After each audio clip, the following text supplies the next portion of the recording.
皆さんこんにちは。七田教育研究所代表七田式主催の七田光です。今回は、子どもの興味に興味を持つということについてお話をしたいと思います。皆さんはお子さんの好きなこと、お子さんが熱中してされることなどどのぐらいご存知でしょうか。お子さんというのは、子どもというのは基本的にやる気満々の存在です。好きなことはほっといてもやります。だから時期が来ると、これ何あれ何っていうふうに知りたいという欲求や、どうしてそうなるのなんでっていうなぜどうしてを連発する時期もあります。ところがですね、お子さんが好きなものや熱中しているものっていうのはお子さんが知っているものの中からしか好きなことって見つからないんですね。知らないことを好きになることはない。だから好きなことにすでに出会っているお子さんは熱中するものがあるわけですけれども、そうじゃないお子さんはなかなか積極的にね物事に取り組むってことがまだ難しいかもしれないです。なのでこれはお父さんお母さんお家に一緒にいらっしゃる大人の方が心がけていただきたいことが、子どもの興味を持っていることを探す、好きなことを探すお手伝いをしてあげてほしいということなんですね。そのためには、いろいろな世界を知ること、いろいろなところに連れて行ってあげる、非日常的な場所と言われる館や縁がつく図書館とか美術館、博物館、動物園、植物園、あるいは飛行場とかね、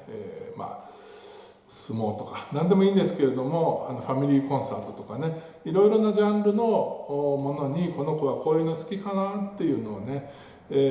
探求心というかですね、子どものことをもっと深く知ってみようという思いで、いろんなところに連れてってくださるといいと思います。ただですね、なかなかそうそう出かけてもいられませんよという場合におすすめなのが、図鑑や絵本を利用してくださることです。これはですね図鑑の世界、あるいはいろいろな絵本がありますけれども、そういったものに触れることでお子さんの興味が分かるということがありますのでね、あなたはこういうものに興味があったのね、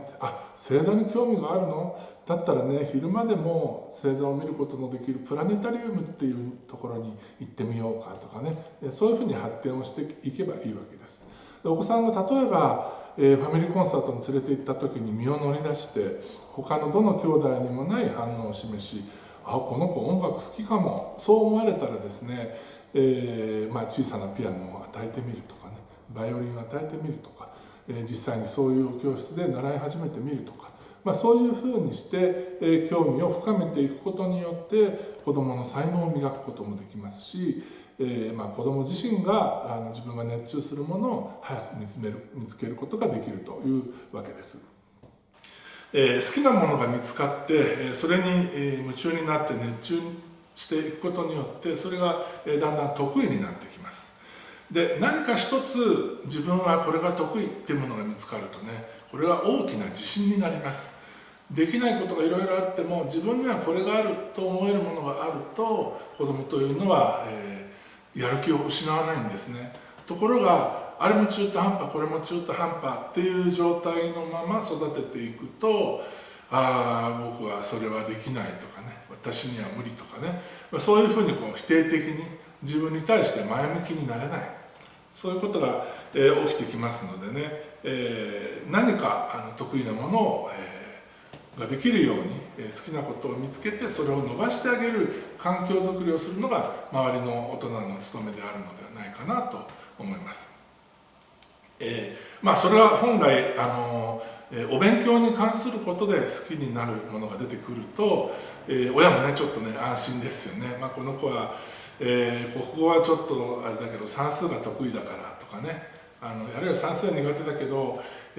この社会科は強いなとかね、そういう何かがあるとですね、将来苦手なものも頑張ろうという意欲が湧いてくるんです。だからたとえお勉強に関係ないこと、例えば一生懸命走り回ってね、運動能力が高い、足が速い、そういったことでもいいですし、絵を描くのが上手っていうことであれば、いろいろな、じゃあ動物の絵を描いてみようかとか、お花の絵を描いてみようかとか言ってね、そういう、描くためのいろんな素材を持ってきて、力を伸ばしてあげる、そういうふうなことをしていけばいいですし、例えばその泥団子みたいなね、全然お勉強とは関係ないのかもしれませんが、そういううちの子は泥団子作りがとっても上手で、もピカピカに本当にどこから見ても球体ボールにしか見えないっていうような、そういう力であってもいいんですね。もっとこういうのがあったからこれを見て作るともっといいのができるかもしれないよみたいな応援の仕方をしてあげて、泥団子作りなら僕に任せてっていう、そういうお子さんに育てていただくと、自己肯定感がペシャンとなるということがありません。それが自分にはあるということで、他のことも何くそって頑張るぞっていうようなね、気持ちの源になるので、お勉強に関係することであれば本当に親も笑顔になれるんですが、特別直接関係ないようなことであっても、それが子どもの自己肯定感を高めることになるのなということでですね、ぜひそういう応援をねしてあげていただきたいなと思っています。つまり、子どもが興味や関心を持っているものは何だろうと親が子どもの興味や関心に興味や関心を持つというね、なんだかちょっとややこしい話になりましたが、そういうことですね。興味関心から物への探求が始まります。親としてはお子さんが今どういう状況にあるのかということを知っていただいて、お子さんが好きなものは何なのかなっていうことを知っていただくと、子育てが一つうまくいき始めるんじゃないかなと思っています。子どもの好きなことがあると、これは子どもの好きなキャラクターだなというのがあるとですね、それに関連したグッズを買ってくると、喜ぶというようなこと、我が家でもありましたけれど、その代わりずっとそれが好きっていうのはないのでね、ある日突然予告なく切り替わるなんていうようなこともあるんですけれど、そういうのが散りばめられたそのキャラクターの絵本であるとか、なんか市販のドリルであるとか、そういったものも